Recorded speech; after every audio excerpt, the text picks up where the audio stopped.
Hello and welcome to the podcast Imagine. I'm your host, Raquel Bunny. Before we dive in, a quick note. This podcast offers information and ideas to add to your personal toolbox, but it does not replace professional advice. I strive to be as accurate and up-to-date as possible, but the responsibility of verifying information and adapting it to your reality is yours. And of course, I love to hear from you. So if you love this episode, if there's anything you'd like me to bring to the podcast, to another episode, or if there's something you think should be corrected, please let me know. Your feedback is always valuable. More than tools for individual well-being, this podcast aims to inspire you to imagine better and realistic possibilities. A bridge between self-help and activism, thinking about transformative actions for collective well-being, most of them tiny, because small steps take us places. Here, you will find a variety of approaches and strategies. Take meditation, for example. For some, starting the day sitting in silence helps center and prepare the mind. For others, sitting might generate anxiety, and a morning run at sunrise instead is ideal. Yet, some may need a bit more time in bed to wake up slowly. The key is to experiment safely with what works for you. And as Adrienne Michelot says, find what feels good. So take what serves you, share with a friend or two, and leave what does not. I am Raquel Coelho, the voice behind Imagine. I'm an educator, podcaster, writer, and humanist celebrant, with a mission to foster love and compassion for social change. My diverse background, master's in education from the University of Nottingham and postgraduate studies in positive psychology from the University of Lisbon, along with 2 decades of global experience, Portugal, Guyana, United Arab Emirates, Brunei. All these have shaped my multifaceted work. Currently, I focus on humanist celebrations, training, and of course, bringing you the podcast Imagine, or Imagina if you prefer to listen in Portuguese. Today's title is Christmas, Flourishing Instead of Suffering. The end of the year brings shorter days, longer nights, rain, and cold. Or can bring, because I'm actually recording this in Brunei, so the days here are always warm and last pretty much 12 hours all year round. The end of the year can also bring lots of celebration. Thanksgiving, winter solstice, Hanukkah, Christmas. And while some people may have reasons to be excited about these festivities because they will be joining loved ones, share stories, cook together, and laugh until they cry, many others suffer in anticipation. People who have to measure every word to avoid sparking a fight at home, victims of domestic, sexual, or gender-based violence, etc. It surprises me that we still believe that we are supposed to be born knowing how to love. Love is a verb, and therefore we practice it. We learn to love better. And I hope this episode helps you imagine and experience healthier love. We've all heard, "I'll always be there for you." But that is neither true nor desirable. We all have limits, and these are an essential part of a healthy society. So how can we nurture love while setting healthy boundaries? This episode is for everyone, whether you're eager to celebrate with family or already feeling a knot in your stomach thinking about how you'll sit next to that toxic relative who seems to manipulate everyone in every possible situation. And yes, it's also for those who love these celebrations because they most probably already set healthy boundaries and know how to give and respond to requests and can thus be allies for someone who doesn't know how to do that. So during this festive season, I challenge you to observe the boundaries that exist in your interactions with family, friends, and colleagues, and to help someone you know who struggles during this time and throughout the year. Yes, because practicing boundary setting is something valid all year round. In this episode, you will listen to the difference between boundaries and requests, We'll discuss some difficulties in creating boundaries, mention some neurodivergence, among these challenges, strategies to improve our relationship with boundaries, know yourself, communicate, be flexible, and finally, a call to curiosity, asking others about their boundaries. Establishing boundaries and making requests. It is common to confuse boundaries with requests. Psychologist Sarah Davies uses a garden analogy to distinguish boundaries from requests or rules. Imagine you're a garden. Imagine yourself as a garden. Boundaries are the fence around you, around your garden. You can see and communicate with others over the fence, but it provides security and a clear border that people can see and understand. It is firm and stable, but allows some freedom of movement and can be changed when necessary.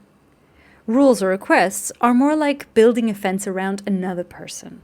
Rules or requests enclose another person in a space you consider appropriate, and if they break the fence or the rules, they will be punished. This is a fundamental difference. Boundaries are about you, and rules are about the other person. So what can you truly control? Your boundaries. What a boundary is not. A boundary is not telling the world what you want and expecting them to do it. That's a request. The world around you may or may not do it, but that decision is up to them and therefore outside your control. A simple exercise is tardiness, being late. Personally, I believe that if I'm meeting 6 people and I am 10 minutes late, I'm causing 10 minutes of lost time for each person, totaling 60 minutes, an hour wasted. Now, as with everything, exceptions are just that, exceptions, and I'm not talking about those. Everyone can be late once in a while. I'm talking about those people who are constantly late and always have the best excuse in the world. It's always the street that has the most traffic. Always their bus that's running late. Always their neighbor that starts chatting. Always someone calling them at the last minute. You get the picture. The way I like to sum up this experience of time is, I'm either doing this now or not now. So if it's not now, there's no rush until it's too late. With curious, empathetic people who are interested in learning, making a request works. They understand the impact of their behavior, so they'll look into strategies to improve their organization, specifically regarding time, and they will ask for help to do so. Or, if they see that they really cannot or do not want to work on that aspect, they're honest and tell you, you know me, I'm always running late, so please tell me half an hour earlier than the time you actually need me to be there. But for people who are so distracted, inconsistent, or just don't care much at all about how you feel and take the relationship for granted, nothing will change. The result will always be frustration and resentment, a lose-lose situation for everyone. So how can we turn this into a win-win? With boundaries. What's the boundary in this case? It depends on the person. But I once had a teacher who was always late, so I offered to organize her classroom before she arrived. For personal situations, I tell the person I'll meet them at a certain time, but I keep in mind that they will probably arrive half an hour or an hour late, so I don't plan anything that requires their presence at the starting time. In the case of a meal where a dish tastes best right out of the oven, we start eating whether the person has arrived or not, and we save a portion for them without resentment. I tend to be late myself, but at the same time, I panic if I'm late. In the past, this also came with a painful third element, efficiency, or the lack of efficiency. If I arrived too early, I felt like I was wasting time. The turning point for me was when a friend, Alchandre, said he had a motto. If you can't arrive on time, arrive earlier. That clicked for me. If you can't arrive on time, arrive earlier. That's it. And the way to overcome the fear of wasting time is to see those minutes we have left as relaxation time. I can read a few pages of a book, do some box breath, 4, 4, 4, 4, or engage in one of my favorite hobbies, people watching. The beauty of boundaries is that they are flexible and human. They aren't based on resentment or unreasonable hope, but rather on accepting reality as it is. In this case, this person will be late. At the same time, boundaries protect me. I prepared a dish that I love to eat right out of the oven, and I will get to enjoy it. Boundaries depend on me, and therefore I can control them. But this is easier for some people than for others. Research indicates that establishing boundaries can be more challenging for neurodivergent people. I really like this quote from Prentice Hemphill in What It Takes to Heal. The quote goes like this: "Boundaries are the distance at which I can love you and me simultaneously. Boundaries are the distance at which I can love you and me simultaneously." There are several reasons why boundaries can be difficult for anyone, but generally, they are especially challenging for neurodivergent people. Why? There are many reasons, but today I'll share 3. 1, we may feel like we don't belong. 2, we may find it hard to identify our needs. 3, we hate conflict. However, you might not be neurodivergent, but still have a fear of conflict due to past experiences. The important thing isn't to label people, but to understand our tendencies and act in the best way. If we feel we don't belong, that we are different from others, it can make us constantly try to justify our presence by trying to be nice, funny, smart, and saying yes to everything. But it's essential to realize that everyone has value, period. On one hand, you do not need to justify your presence or your worth. On the other, if in a certain context or with certain people you feel you're not enough or like you're too much, consider spending less time with those people. If it's family and you feel you must be there, then set a boundary. For example, I'll go to dinner and stay for 2 hours. This respects the desire of those who want you there and also respects your limited capacity to spend time with them while making it a joyful experience or minimally painful.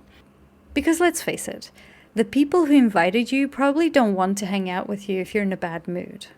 Regarding the second difficulty, for neurodivergent people, it can be harder to identify needs because they are often used to having their needs invalidated. For example, feeling disoriented in a noisy space. The TV's on, there are loud conversations happening all around, there's background music booming, but others say, "Don't turn off the TV, the news is about to start," or "It's not that loud." What you can do is observe how you feel. If the lights, noise, or anything else are bothering you, accept that it's real for you. If possible, change the environment to reduce or eliminate the stimulus that is disorienting you. If you can't, then communicate clearly. "This noise is disturbing me." And excuse yourself for a little while to calm down. Simply stand up without throwing a tantrum, go to a quieter space for a few moments, and practice emotional regulation. Accept what you're feeling as real without blaming anyone, and take care of your need for silence. As for the third difficulty, conflict is often associated with rejection, but not all conflict needs to be like waging an open war. The sooner we explain our boundaries, the less dramatic the situation will become. Regarding noise, if you notice that you're approaching your tolerance limit but still want to stay because they're making a toast and you want to take part, talk to a trusted person.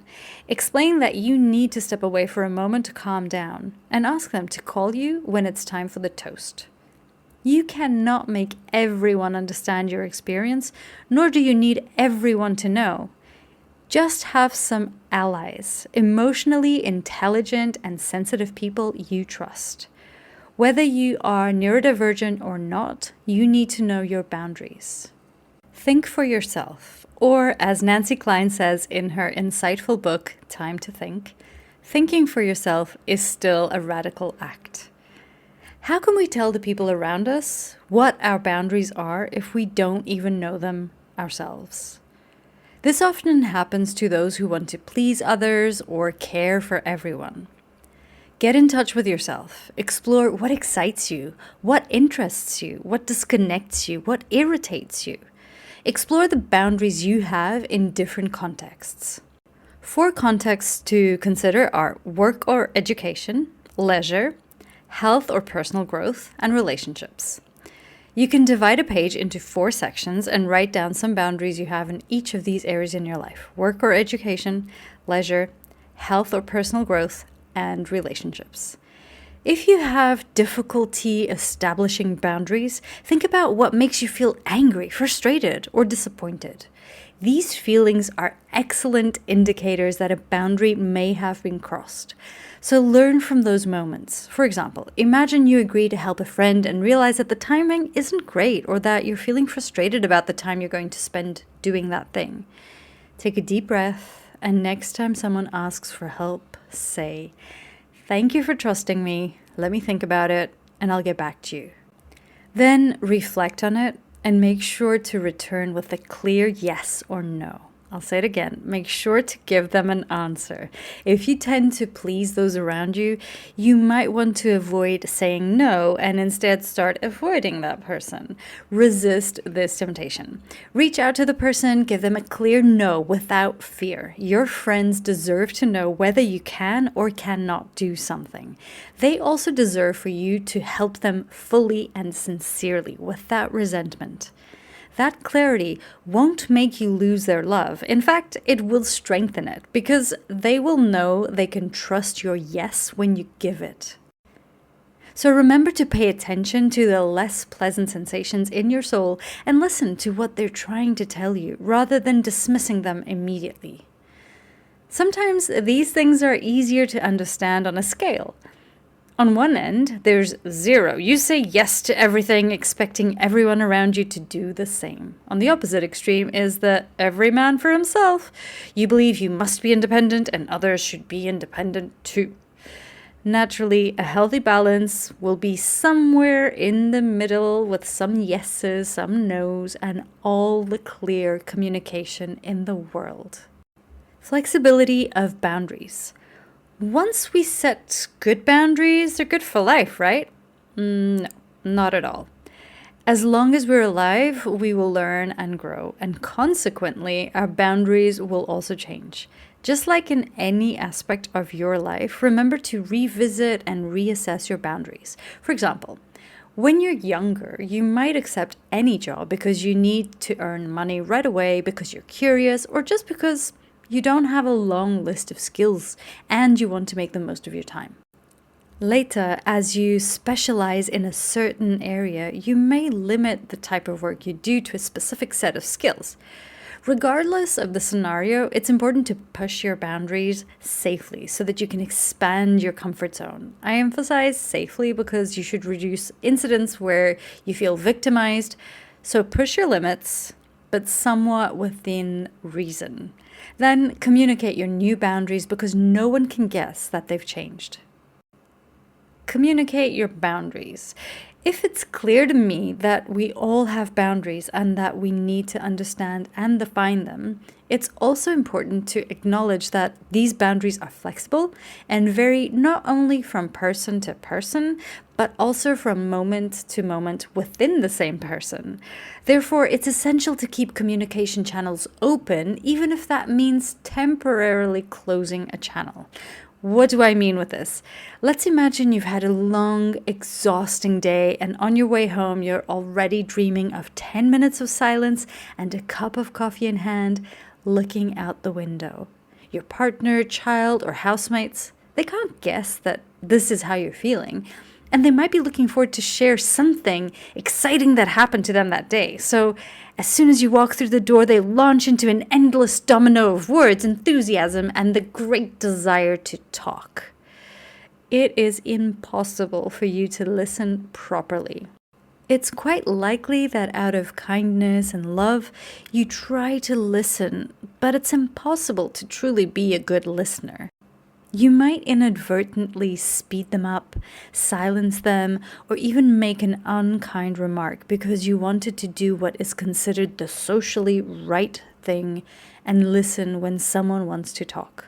However, there's another option, which is to communicate something like, "I love you and really want to listen carefully to what you want to share, but right now I truly need a few minutes of silence and to have some coffee. Can you tell me everything later?" Later, when you're ready, you'll be able to listen better, to be fully present, and notice the details of what's being said, not only in words, but also in body language. You'll also be more able to ask questions that help the other person reflect on what they're feeling. Some questions that can evoke deeper reflection are, what else? How does this make you feel? Tell me more. If you want to think more about compassionate directness and simple steps for how to develop it, listen to the episode that came out in April 2020 of the podcast Anxiety, My Friend. So that was in April 2020, the podcast Anxiety, My Friend. A note, there are situations where it's virtually impossible to respect our boundaries. Emergencies require immediate responses. Mothers and fathers will also know that many situations where establishing boundaries is not at all easy. When babies are very young and sleep is interrupted constantly, it's obvious that we will have less patience and less emotional flexibility. We need to normalize asking for help. Ask a friend or family member to come over, stay with the child for half an hour so you can take a nap, for example. Ask for whatever you need. You'll find that people are willing to help within their means and honest about what they can and cannot do. This brings me to other people. Ask others about their boundaries. Never assume, always ask. And after asking, listen carefully. Nancykline says, and I quote, "Attention. This level of listening ignites the human mind. The quality of your attention determines the quality of another person's thinking." End of quote. So be sure to ask questions about people's boundaries, especially when you think they might not be aware of them. Or if they might be trying to show their love in a codependent way by saying yes to everything and then acting cold or swinging into a bitter mood. If you've made a request to someone and they gave you an immediate yes, encourage them to think a bit more before giving you an answer. I know this isn't what marketing strategies often suggest because they want to sell immediately. So they encourage you to think you have to decide right now. But this is how I think about it. If an idea is good now, it will still be a good idea later, once you've had some time to think about it. Thank you for listening to the podcast Imagine, where we bring in a bit of science, love, and poetry to imagine a world that is fairer and more fun, so that everyone can flourish.